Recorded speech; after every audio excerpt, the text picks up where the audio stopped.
nandura pakarti sing apik merga sesuk kowe nek kancamu akeh sedulurmu pirang-pirang nek duwe apa-apa barang sing abot dadi denteng barang sing angel dadi gampang kuwi yen sedulure akeh mangsa kala sesuk kowe ora ana wae merga ditresnani karo sanak kadang mitra kawruh kowe wis dipendhem kowe isih diparani sedulur isih nek kancamu didongake dijaluki jaluke pangapura Trisanya purnama sasi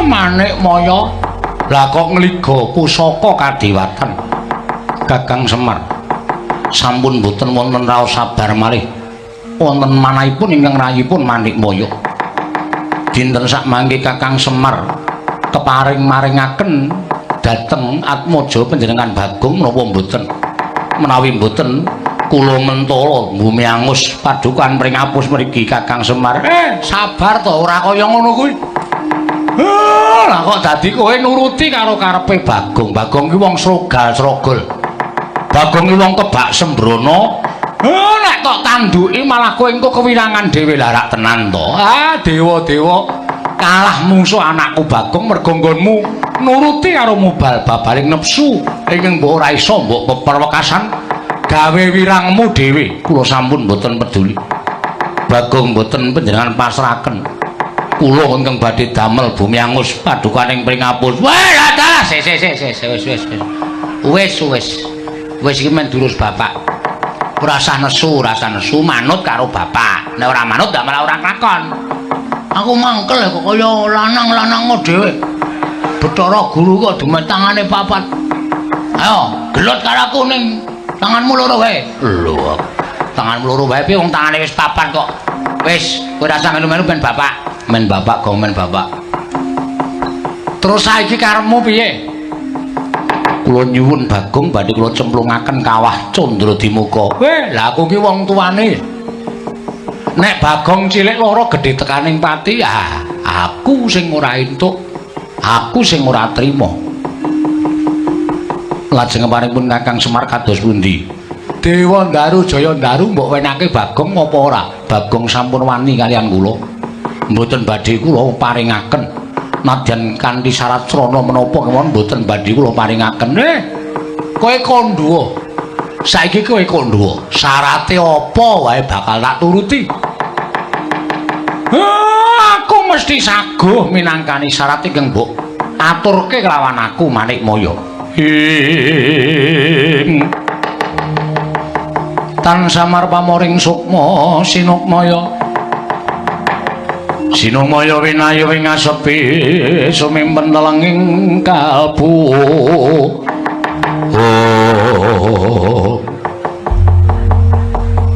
menawi Kakang Semar dawuh mekaten kula badhe ngaturaken syarat srana syarate apa gandeng Bagong sampun wantun kalian kula tegesipun Bagong sampun wantun dhateng pangosipun kadewatan wantun dhateng panguwasa ingkang rayipun Manik Maya terus dosane Bagong aku sing nyandang lupute Bagong aku sing nebus ora apa-apa kowe kandha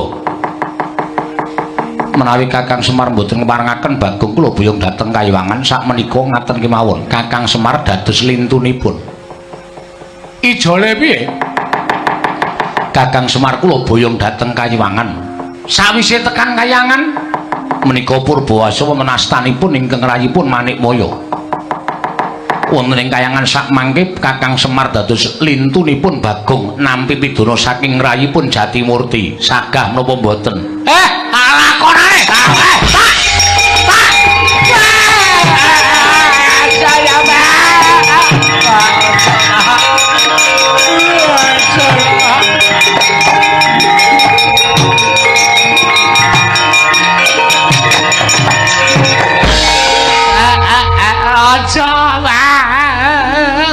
aja dadi jare Bagong aja Pak aku ora ikhlas nek bapak munggah ning Kayuwangan dipidana karo Bathara Guru ora apa-apa Tru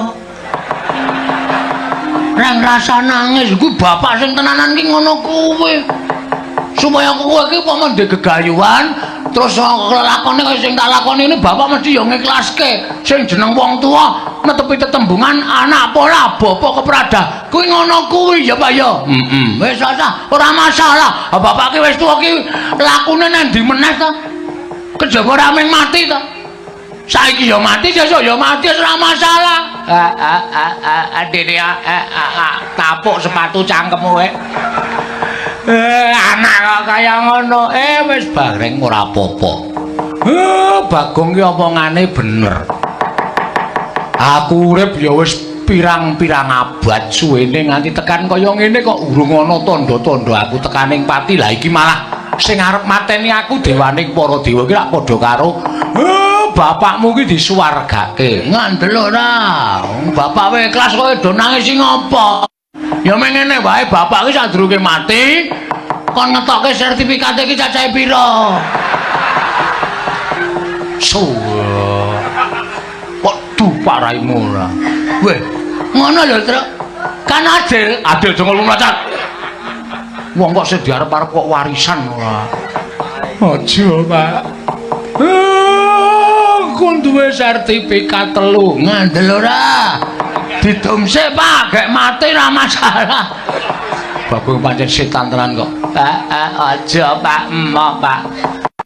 Ora apa-apa aku tak melu Bathara Guru aku ora piye-piye. Aja. Nek bapak men ning kayangan, nek bapak munggah ning kayangan, Bagong nalabuane pukulan kula ya digawa teng kayangan dipateni kula ya gelem pukulan. Reng. Ojo reng.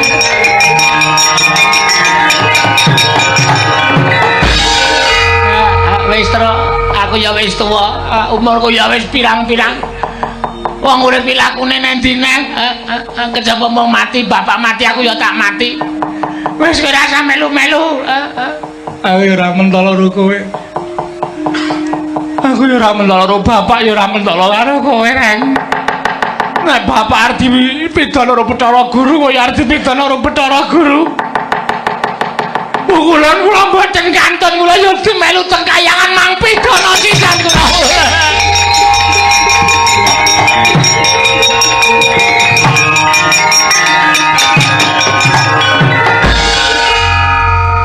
Truk. Bagong kok ora nangisi awake dhewe ya. Uteke buntul telek kok. Wis blas ora duwe perasaan apa-apa. Gong. Iki wong telu iki do nglabuhi karo kowe. Terserah. Aku kan nang njaluk. Kowe ora pengen melu nang kayangan, Gong. Ngene lho, carane mikir kowe iki do goblok kabeh. Nek aku melu nang kayangan berarti turune Semar Cures. Sing arep nampa warisan sapa? Semar ben mati, Gareng ben mati, kowe mati. Aku sing kaya raya.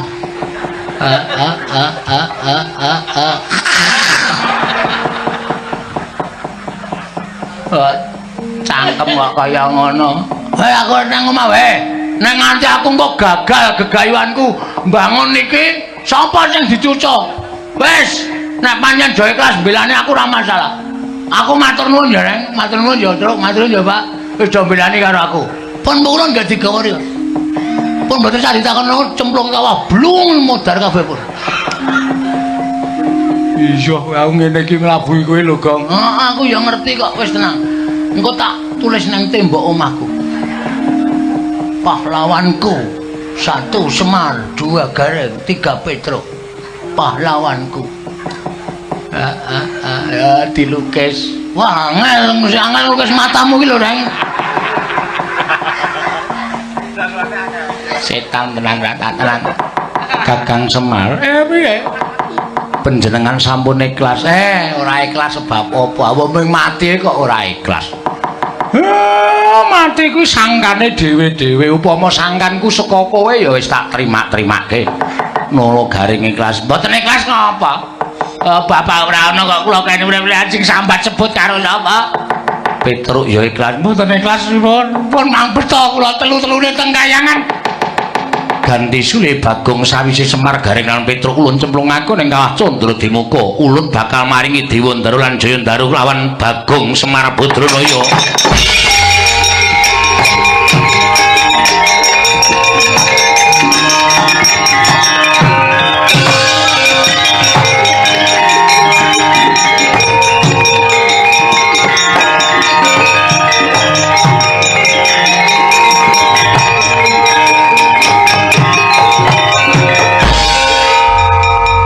Semono ketresnane mas-mas kuro bapak aku nganti wis ngiklasake nyawane cempluke nang kawah ming paduna aku ben entuk Jayandara karo Dewandara kok sepi ya suwe-suwe ra ana sing tajak omongan ra ana sing tajak geguyan. Monggo aku nek tangi turu ora raope langsung ketemu gareng terus do ngopi wong loro. Raketang pahit. Terus udut-udutan raketang tegesan. Ning sing penting ra iso ngulir budi ngasah kadewasan karo Kakak Petra ya ora ana. Monggo Semar iki janjane kuwi tresna tenan karo kowe lho, Pak. Kowe mesti ngekei ngemu-ngemu karo aku arep pamelu mrang emune wong cilik-cilik arek iso digawe urip. Aku mau kok ya ora melu to, edan. Terus apa sing arep bantu karo aku wis iki nek aku mlayu nang ndara-ndara Pandhawa. Matur ndara Puntadewa. Matur ndara Puntadewa. Iya piye, Bapak? Bapak kali gareng kali Petro digawa teng kayangan. Lah kena ngopo? Belani kali kula. Niki ajeng dicemplungke teng kawah. Lah kok kowe ora? Kula mboten melu. Menungsa apa kuwi Werkudara geceken sirahe? Wah, iya. Yes. Modar aku. Iki nek lapor nang Ngamarta, upama aku mlayu ning Darawati.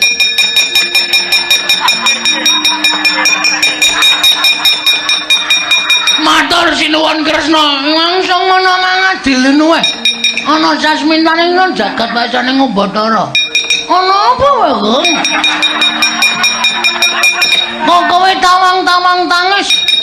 Matur Ndara Kresna, Bapak Semar kali gareng kali Petra digawa teng kayangan. Lho.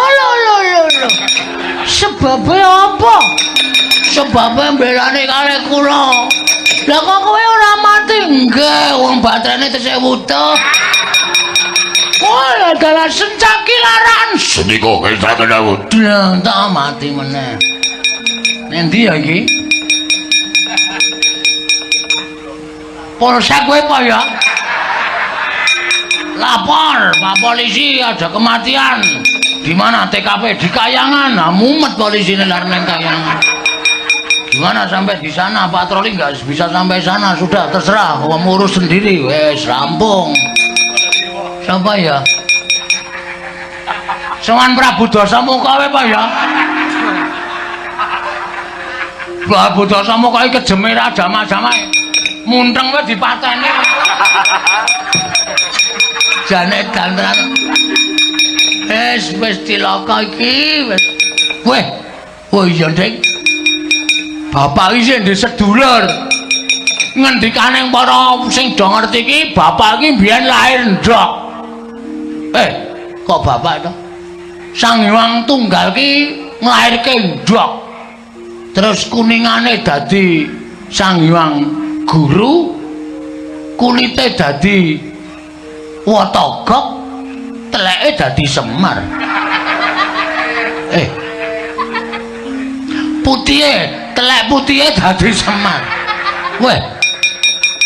Ndok putihe, Ding. Nah, Watagok. Aku sing rawa, Wah. Wah, aku dalan tulung ya, Wah. Bapak digawa nang kayangan.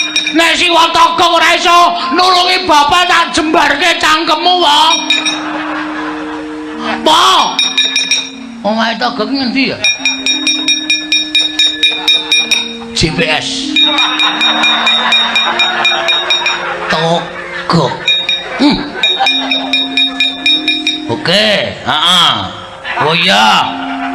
Oke. 18 menit saka kene. Parani tenan. Mapan montring padukuhan Jurang Porong. Sinten ing lenggah madaning padukuhan Jurang Porong menika ta warnane? Tilas Jawata. Ingkang manjalma dadya Punakawan. Awasta Kilurah Togok ya Teja Mantri, ya Sang Catugara, ya Sang Tejamaya. Risa juga lenggah madaning Bali Wisma datan mubah, datan musik. Nampi sawanipun ingkang rayi nenggih Kilurah Sarawita, ya Kilurah Bilung. Datugara kapaninggali Kilurah Togok, ya Kilurah Catugara mulat sawanipun ingkang rayi. Sawetawis ingawi nyaket piswanipun Kilurah Bilung Sarawita. Arsa ngrukming daya Kilurah Togok Catugara dadya kumangkono jering pangandika ing dereng kababaring lisan.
Bang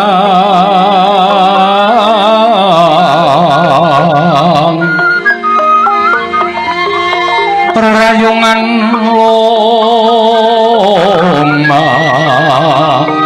lengkung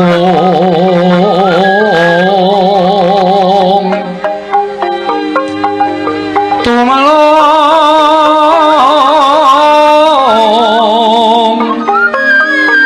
ora mambat Petyan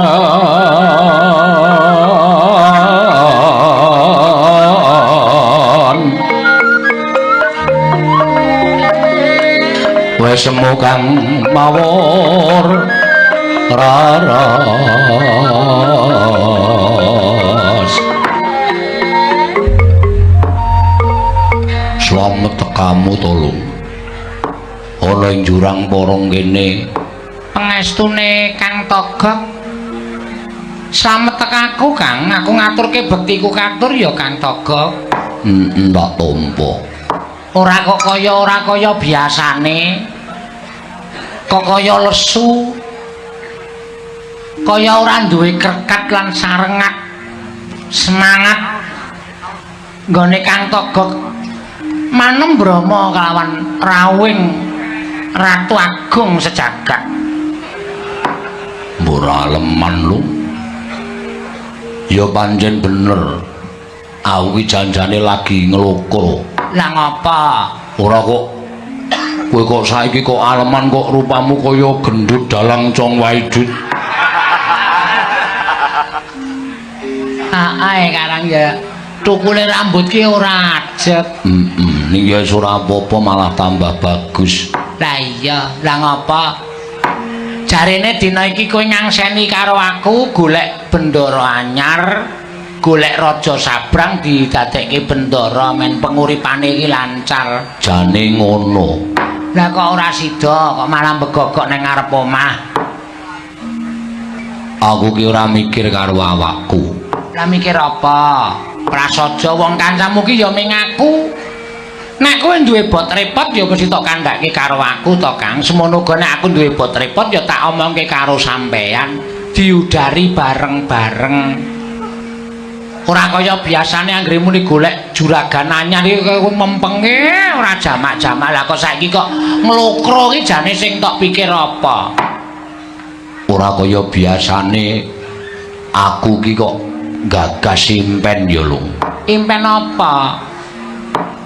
Impen sing ana magepokan karo sedulurku sing wis suwe banget ora tau ketemu.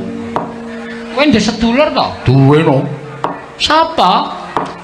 Sedulurku ana ing donya iki jane ming siji. Sapa e? Ya kuwi Semar. Loh.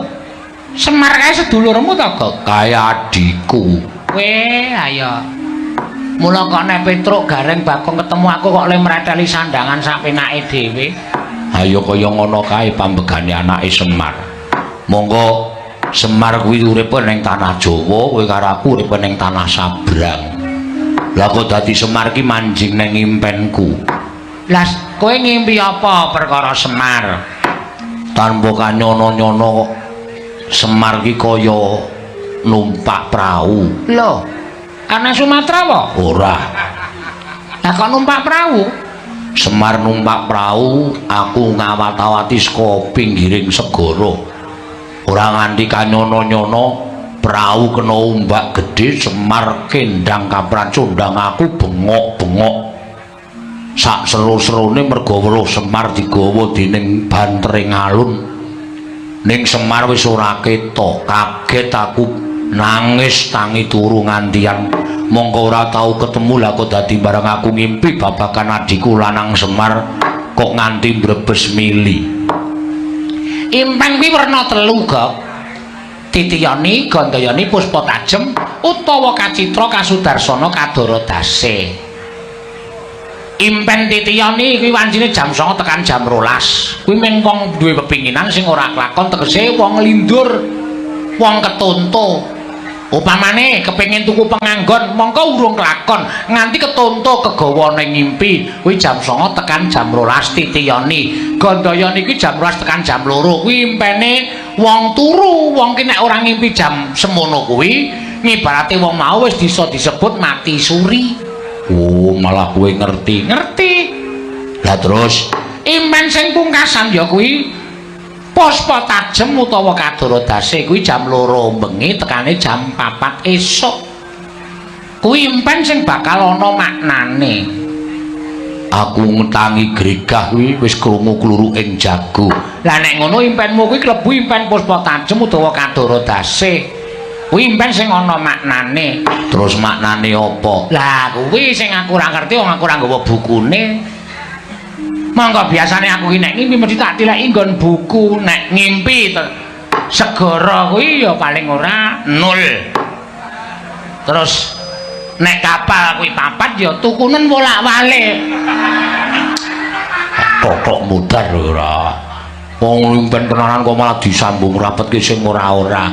Lah aku ya ora dong kok.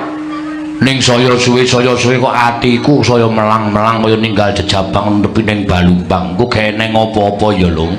Lah wong ado puruke kok kowe iki arep ngopo? Umpama kowe iki tekan nggone Semar, arep ketulung karo Semar, ya wis kesuwen to, Gek.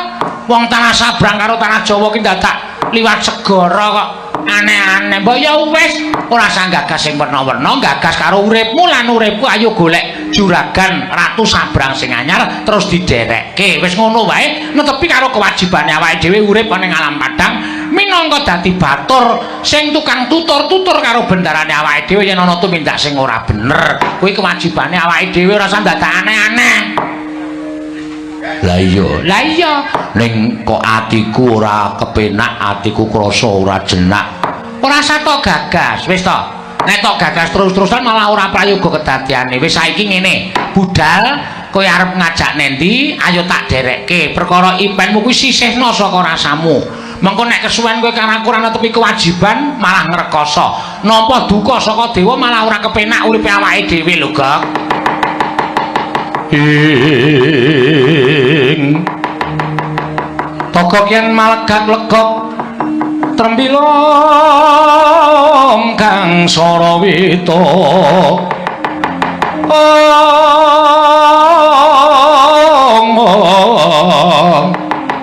ing dereng ngantos bidah iku togok tuwin kuwi ora bilung kedadak ingkang mletek-mletek saking katebian nyumurupi lenggah iku ora togok Catugara. Nah, candak kowe wae. Aja kaget wae aku sing teka, anakmu lanang anake Semar Bagong wae. Aku sowan ya wae togok sayangku.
Gumulung mangrempake wadya magiri rero nang kono magawe gelarira wang-wang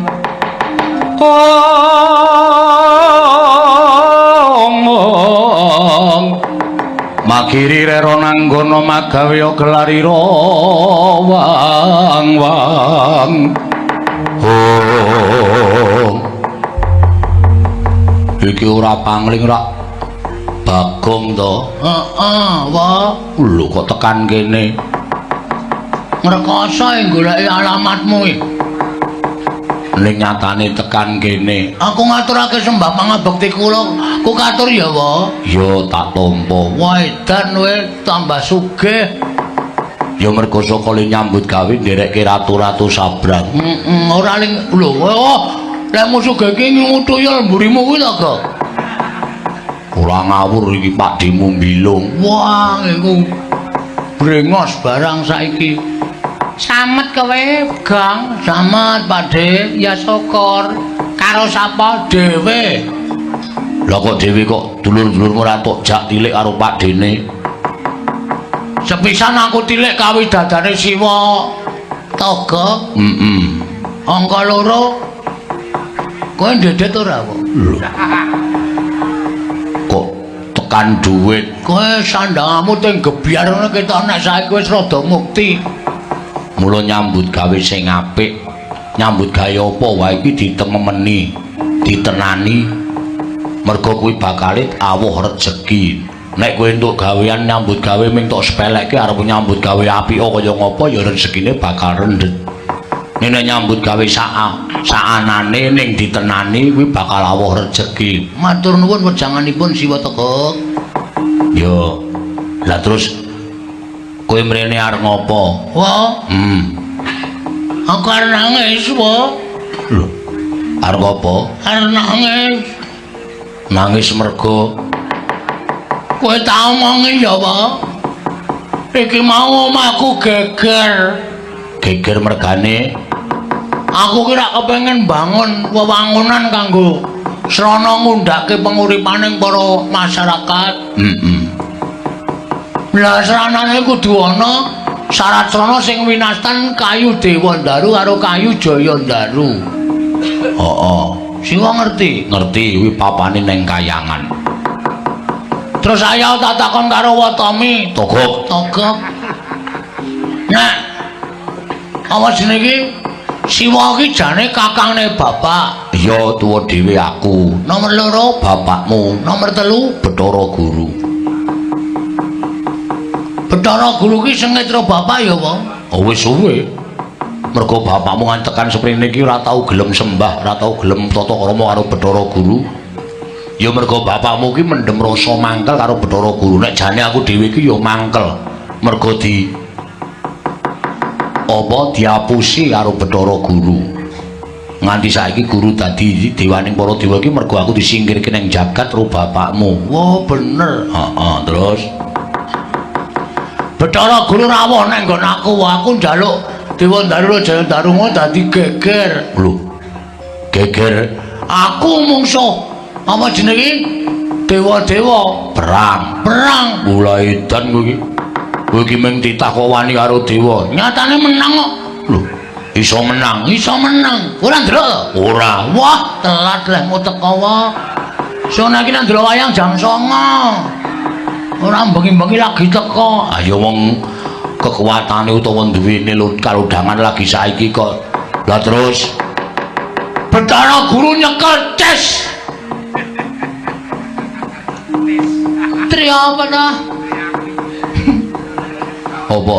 Pusakane Bathara Guru. Cis Trisula. Aku melayu, gareng melayu, Petro melayu. Terus bapak ngadepi Bathara Guru. Bathara Guru dawuh ngene. Taunana Windanana kayu Dewa Ndaru Jaya Ndaru ora bakal tak paringke bago. Terus bapak syaratnya apa? Aku manut. Aja kok wujud bondo donya. Patiku aku ikhlas. Nek kakang ikhlas patine dadi srana syarat bebono kayu Dewa Ndaru Jaya Ndaru. Kakang Semar tak boyo ning kaya tak gawa. Ning kayangan tak cemplungke ning kawah Candra Dimuka. Gareng nangis, Petro nangis. Gareng yo melu, Petro yo melu. Lah saiki Semar karo Gareng karo Petro digawa adimusi sapa? Bathara Guru kuwi ketoke arep dipateni nang kawah Candra Dimuka wae. Tunggal kowe. Wah, cangkeme. Kono ki kaget kok malah nyangkem-nyangkem kowe. Kaya torong. Torong dengkulmu tenan kok aku ora ngapu. Bola hebat kok.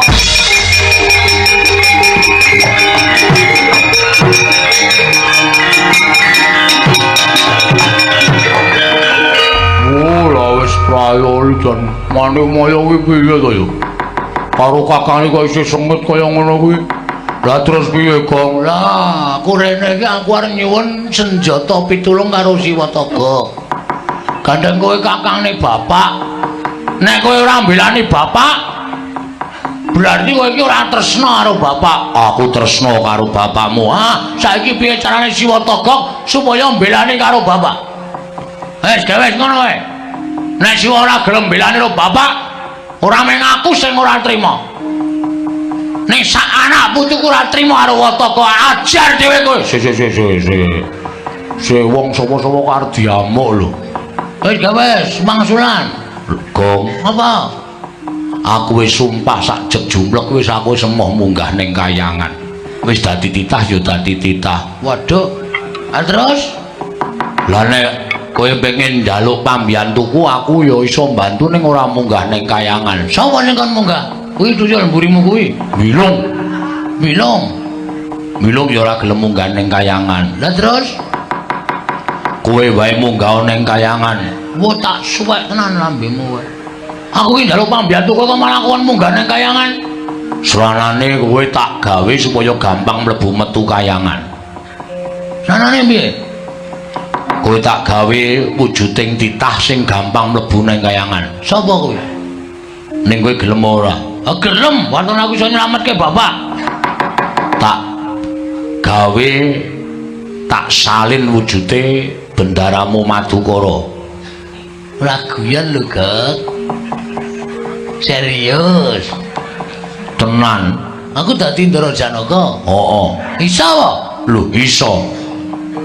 Apa dianggep aku ra ndek kasekten apa piye? Wah. Seneng tenan. Tes ngono. Padake corong ora.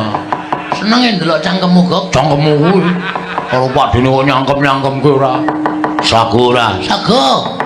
Nek sagu toto-toto. Carane piye? Merem. Hah? Merem. Engko nek bablasan turu? Aja turu. Merem ngampet ambegan nak cipta. Engko nek dadi Raden Janaka kowe mlebu metu kayangan ora ana sing ngelikke mergo Raden Janaka kuwi biasa mlebu metu kayangan. Heeh, aku ya biasa mlebu metu. Lah iya. Ning ora kayangan. Lah iya. Sanane nek aku. Lah iya. Wis tak cipta ya. Heeh. Kok tak munggah ning kayangan? Ya. Engko nek tekan kayangan tanjine ora Bathara Guru. Nek perlu tak nehi kekuatanku kowe iso ampuh kegila-gila. Asik. Aduh. Nyenengke tenan iki. Jame tak peke, Gek. Aja. Anggere ngalem kok njaluk. Apa-apa arep dijaluk apa? Waduh, untune dibehel. Gleleng tenan. Wong gaya tenan saiki jan kemajuan iki. Ya wis men karang yo. Karepe mbok dimu. Mbok dhewe isih berapa? Isih. Tak peke. Lho. Apa-apa arep dijaluk ora? Wis gak gawe dadi gawe aku. Tak gawe kok aja kuwatir. Ah, wis.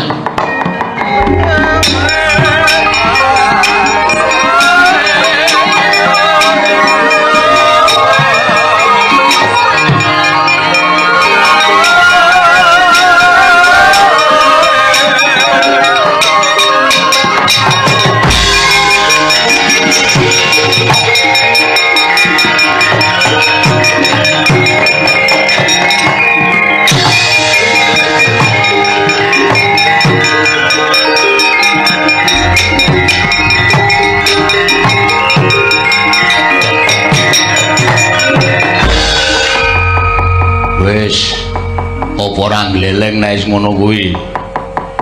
Maksude Kowe iki wis dadi Janaka. Mulan moro sangat jenis menyogang kemanusan. Ora aneh-aneh kok malah aku dhewe malah nek weruh rupane kaya Bagus ora jamak. Togek.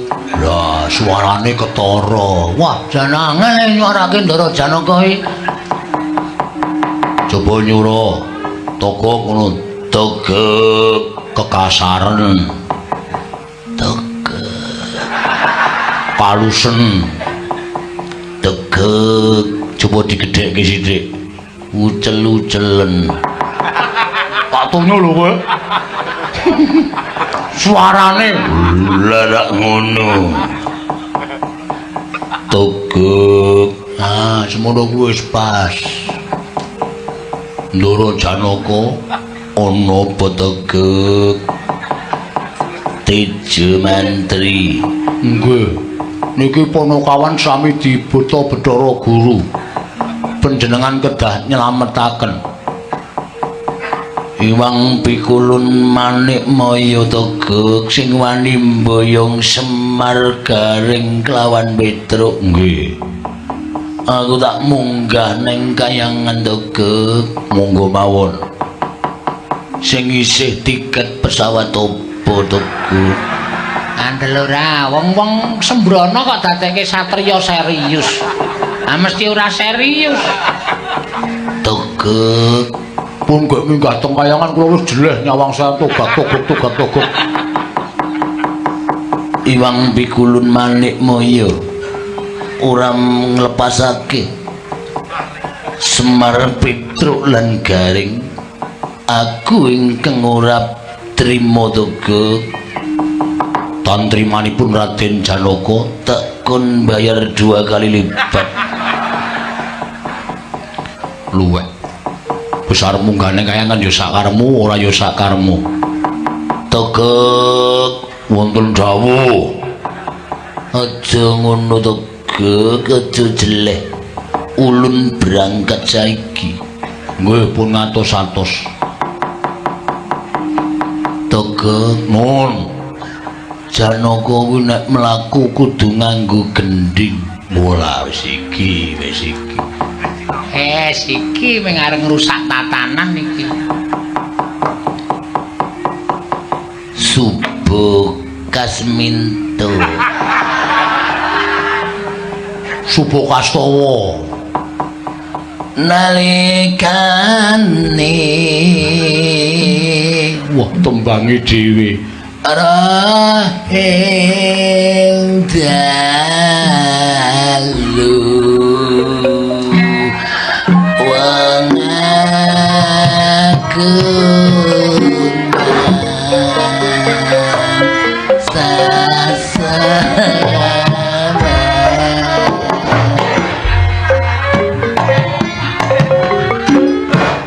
sirap kang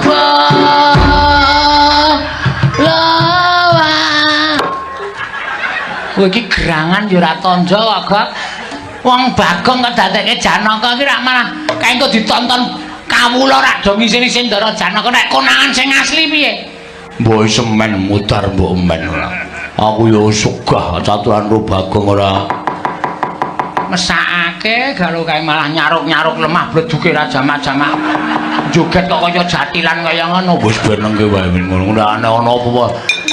Kowe karo aku engko nampa duka. Ora, wis nek ora ngono ndak Bathara Guru tuman wae ayo. Awak dhewe mangkat golek juragan. Yo.